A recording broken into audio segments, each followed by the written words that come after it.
يا أمتي يكفي رقاد.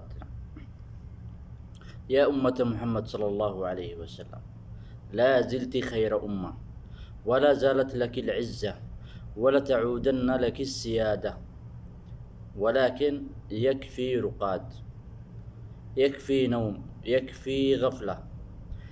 إلهكم بالأمس هو إلهكم اليوم، والذي نصركم في الأمس في بدر، في اليرموك، في القادسية، في عين جالوت، هو من سينصركم اليوم.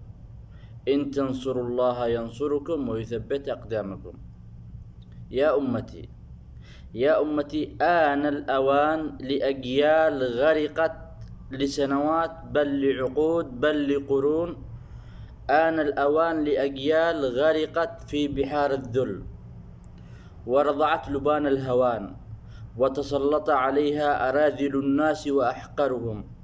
آن الأوان لأجيال أن تخرج من هذا الوضع، فلتخرجي من رقادك يا أمتي. انهضي من رقادك وكفى. انزعي عنك ثوب العار، وانفضي غبار الذل والشنار. يا أمتي، بزغ فجر العز من جديد، وسطعت تباشير الخير، وظهرت علامات النصر وبوادره. فيا أمتي يكفي رقاد. يا أمتي يكفي رقاد. يا أمتي يكفي رقاد. يكفي شخير، يكفي غفلة. تباشير النصر بدأت، ضوء الفجر بدأ بالظهور، فيكفي رقاد. اللهم أعزنا من ذل.